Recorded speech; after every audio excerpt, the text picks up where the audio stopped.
Hello दोस्तों, कैसे हो आप सभी। स्वागत है आपका अपने यूट्यूब चैनल पर।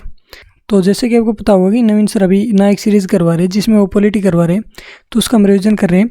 और जो आप ये पीडीएफ देख पा रहे हो ये आपको हमारे टेलीग्राम चैनल पर मिल जाएगी, वहाँ से आप पीडीएफ डाउनलोड कर सकते हैं, बिल्कुल फ्री में आपको पीडीएफ मिलेगी।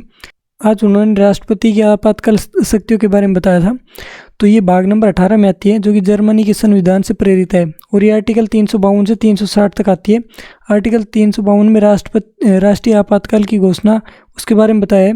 इसका आधार होता है या तो युद्ध हो जाए या बाहरी आक्रमण हो जाए, ये दोनों बाह्य कारण होते हैं। और एक सशस्त्र विद्रोह, ये आंतरिक कारण होता है।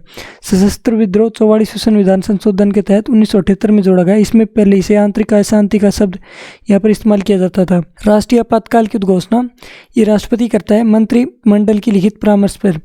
पूरे देश में या किसी विशेष हिस्से में लगाया जा सकता है। घोषणा की तिथि से 30 दिन के भीतर दोनों सदनों में विशेष बहुमत से पारित होना चाहिए। एक बार पारित होने के बाद 6 माह तक चलेगा और 6 माह बढ़ाकर पुनः पारित करके अनिश्चित समय तक बढ़ाया जा सकता है इसको। राज्य के विधानमंडल में विधि बनाने की शक्ति निलंबित हो जाती है। इसमें राज्य सूची पर कानून संसद बनाती है। उसके बाद लोकसभा और विधानसभा का कार्यकाल 1-1 वर्ष करके बढ़ाया जा सकता है।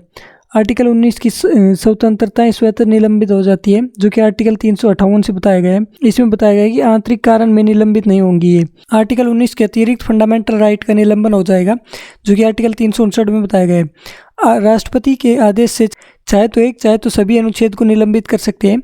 आर्टिकल 20 और 21 कभी भी निलंबित नहीं होते। अब तक 3 बार राष्ट्रपति आपातकाल लगा है, जिसमें पहला इंडो चाइना वार के समय 1962 से 68 तक लगा था।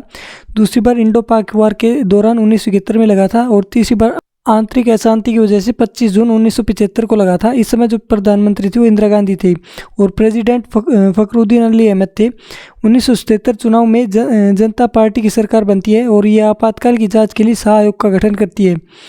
वापसी का अधिकार राष्ट्रपति को होता है। यदि राष्ट्रपति वापसी न करे तो लोकसभा में साधारण बहुमत से इसे वापस कर दिया जाता है, या फिर लोकसभा के 1/10 सदस्य वापसी के लिए संकल्प ले आए तो ये वापस हो जाता है। आर्टिकल 356 इसमें राष्ट्रपति शासन और राज्य आपातकाल के बारे में बताया। आर्टिकल 355 प्रत्येक राज्य संविधान के अनुरूप कार्य करेगा। इस उल्लंघन को संवैधानिक तंत्र की विफलता कहा जाता है। आर्टिकल 365 यदि राज्य केंद्र के निर्देश का पालन करने में विफल हो उस समय लगती है ये। और राष्ट्रपति शासन किसी राज्य में राष्ट्रपति द्वारा लगाया जाएगा। इसके आधार होते हैं राज्यपाल का प्रतिवेदन, यानी कि संवैधानिक तंत्र की विफलता पर ही लगाया जाता है। और आर्टिकल 365 जिसमें बताया गया है कि केंद्र के निर्देश का पालन करने में विफल होने पर राष्ट्रपति शासन लगा दिया जाता है। संसद के दोनों सदनों द्वारा साधारण बहुमत से 2 माह के अंदर अनुमोदन करना पड़ता है और पारित होने पर 6 माह तक चलेगा। और 6 माह करके पुनः पारित करके इसे 3 वर्ष तक बढ़ाया जा सकता है। और इसके जो समाप्ति का अधिकार है वो राष्ट्रपति की घोषणा पर होता है।